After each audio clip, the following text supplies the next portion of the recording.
laman ng buko kasi nga tama lang siya, perfect siya, soft pa siya, malambot.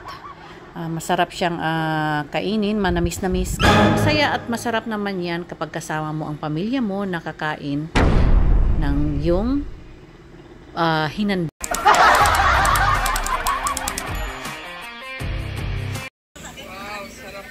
Nagpasa akong pamangkin guys, nagbuko daw sila dito. Naibog ko, so samahan niyo akong pumunta sa palengke para bumili ng buko. Gawa ako ng lamaw na buko. Tara! Sana umulan na. Kailan kaya uulan ulit? Please, umulan ka na. Isa lang po ito sa pinapanalangin at hinihingi ng mga tao ngayon dito sa buong Pilipinas. Lalo na po yung mga farmer natin. Nakakaawa na po talaga dahil sa kanilang mga pananim na nasisira na po dahil sa sobrang init.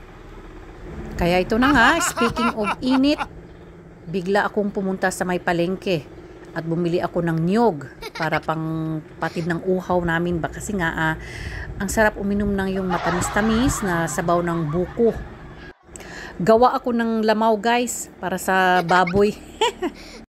Hanggang ngayon guys, hindi ko pa rin alam kung bakit lamaw ang tawag ng mga Bisaya nitong ganitong klaseng pagkain ba. Kasi nga sa pagkakaalam ko, yung lamaw kasi is para lang yun sa mga baboy.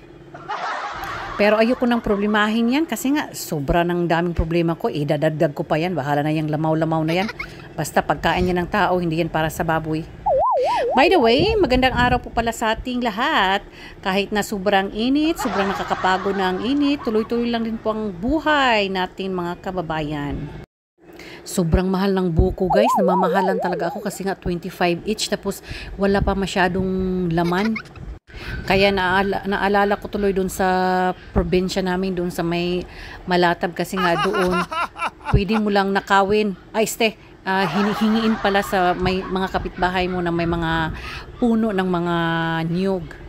Dito wala tayong tanim, wala tayong manakaw. Hindi, joke wala tayong mahingian kaya syempre bili talaga tayo, wala tayong magawa. Pag mayroon tayong pambili, syempre bili tayo kung gusto tayong makakain ng lamaw.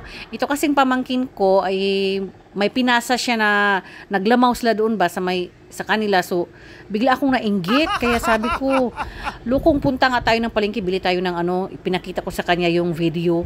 Bili tayo, gawa din tayo ng ganito kasi masarap din itong inumin sa ganito kainit na panahon. Dahil tama-tama mayroon akong kondensada dito at saka evaporada at saka yung Nestle cream. Pinabili ko yun sa anak ko. Kaya tama-tama, hindi na kami bibili ng mga pangsahog. Okay na tong buko at saka yung sabaw niya. Masarap na to panghalo doon. Yun lang naman ang importante. Tapos may ginawa rin akong ice na nakastack doon sa ref. So, di ba? On the go na.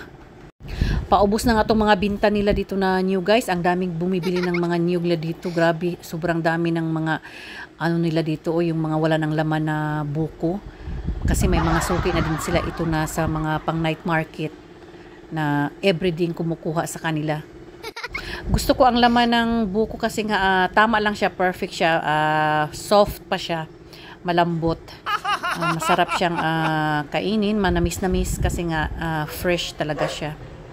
Napadaan kami sa may prutasan kaya bumili rin ako ng papaya at saka isang melon. Mahal ang melon guys, 45 ang kilo. Kaya isa lang binili ko. So ayan, prepare na natin ang ating lamaw guys. First is nilagay ko tong sabaw ng buko. Ang daming sabaw guys, hindi masyadong marami ang laman kasi nga hindi pa siya masyadong makapal yung laman ng buko kaya sabaw ang mas marami.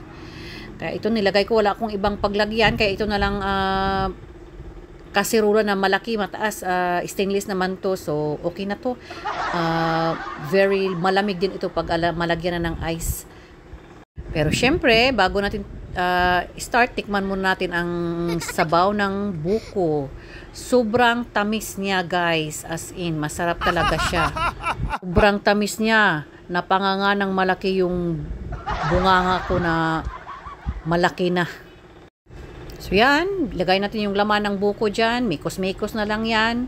Lagyan yung very manipis na laman ng buko. Ay nako, mas makapal pa yung mukha ko kaysa laman ng buko. Ay. So ayan, buksan natin yung condensed milk natin. Dahan-dahan lang ng pagbukas para dahan-dahan lang din tayong masaktan. Parang pag-ibig lang din yan pagbukas guys ba. Huwag nyong madaliin para hindi kayo madali ring masaktan. Char. Tingnan nyo ang eyes ko guys. Oh, sobrang liit. Pero okay na yan. Magkapagbibigay rin yan ng lamig sa ginawa nating buko lamaw. Kulang ang isang lata ng gatas guys. Kaya lagyan natin ng isa pang gatas. Tama-tama may extra isa pa na gatas na natira. Kaya lagay na natin lahat yan dyan para naman hindi magsisisi yung bunganga natin na kumain walang lasa. Kaya dapat talaga may lasa, masarap para hindi tayo machismis ng ating asawa. Kaya yan, mikos-mikos lang natin yan. Mikos here, mikos there, mikos-mikos everywhere. Para talaga pantay ang lasa. At syempre mauna ang yours truly. Nakakain titikim ng pinasarap na lamaw. O diba? Kain tayo ng lamaw. Masarap ito. Basta ako ang nag-prepare at nagtimpla. Siyempre, may nakita akong dalawang Rebisco biscuit, kaya masarap din yan pang toppings natin sa ating lamaw. O, diba? Masarap yan. Isa yan sa nagbibigay ng sarap sa ating sabaw na lamaw, na puro sabaw. Ano ba yan? Konti lang ang laman, pero okay na yan. Nakakapawi rin yan ng uhaw sa ganitong panahon na sobrang init. Diba? Let's all be thankful. Kahit na simpleng pagkain lang, masaya at masarap naman yan kapag kasama mo ang pamilya mo nakakain ng yung hinanda. Kaya gawa na rin kayo guys. Hindi naman ito masyadong mahal, kaya pwede nyo itong gawin. Marami pang sobra, kaya syempre mataktika tayo, kaya gawin natin ice candy para hindi masayang, di ba? Oh, di ba? Oh, masarap yan. Dinagdagan ko ito ng evaporada at saka Nestle cream pala, kaya yan, gawa natin yung ice candy bukas, makakain na yan. O di ba? Tama-tama talaga yan para sa init na panahon. Masarap yan kasi wala yung cornstarch na minix. Ayoko kasi yung may cornstarch na ice candy. Kahit na soft pa yun, ayoko talaga yung na klaseng ice candy. Kaya bye! Salamat guys sa pagtangkilik ng aking vlog. Salamat! See you on my next content. Bye-bye!